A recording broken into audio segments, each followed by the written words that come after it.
Mumbai Tug brought to you by Sunny's World. Pune's Pride Sunny's World, life in sunshine. Resort weddings, events, restaurants, adventure wellness.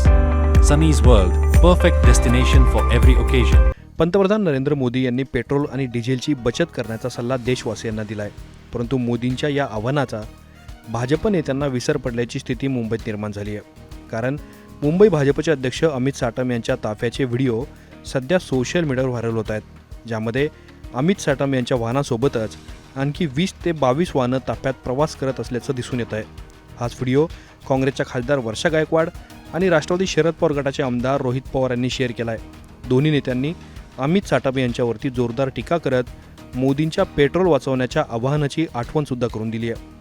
वर्षा गायकवाड यांनी Facebook पोस्टमध्ये म्हटलं आहे की पंतप्रधान मोदीजी देशाला इंधन बचतीचे धडे देतात आणि दुसरीकडे मुंबई भाजपचे अध्यक्ष अमित साटम चक्क 25 गाड्यांचा ताफा घेऊन नालेसफाई पाहायला निघतात. साहेबांचा सल्ला फक्त सामान्य जनतेसाठीच आहे का? जनतेला त्यागाचे सल्ले द्यायचे आणि स्वतः मात्र 25 गाड्यांच्या ताफ्यात फिरायचे. मुंबई भाजप अध्यक्षांना हा शाही नालेसफाई दौरा म्हणजे इंधनाची उधळपट्टी नाही की अमित साटम गटारातील गॅसवर गाड्या उडवत आहेत. भाजप म्हणजे लोकांसांगे ब्रह्मज्ञान, स्वतः मात्र कोरडे पाषाण, असं म्हणत गायकवाडांनी अमित साटम यांच्यावरती जोरदार हल्ला चढवला.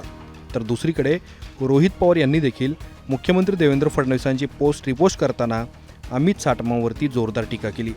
रोहित पवारांनी केलेल्या एक्स पोस्टमध्ये ते म्हणाले, आदरणीय पंतप्रधान मोदी साहेबांच्या आणि मुख्यमंत्री साहेबांच्या आव्हानाला मुख्यमंत्री भाजपा अध्यक्ष अमित साटम यांच्या 25 गाड्यांच्या ताफ्यासह उदंड प्रतिसाद. कदाचित त्यांच्या गाड्या पाण्यावर चालत असाव्यात.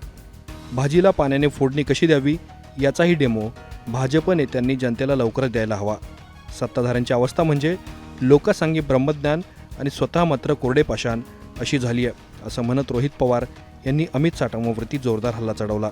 त्यामुळे त्या प्रकरणावरून नवा राजकीय वाद पेटण्याची शक्यता आहे. या प्रकरणावर तुम्हाला काय वाटतं हे आम्हाला कमेंट बॉक्समध्ये नक्की सांगा. असेच माहितीपूर्ण व्हिडिओ पाहण्यासाठी मुंबई तकच्या यूट्यूब चॅनलला सबस्क्राईब करायला विसरू नका.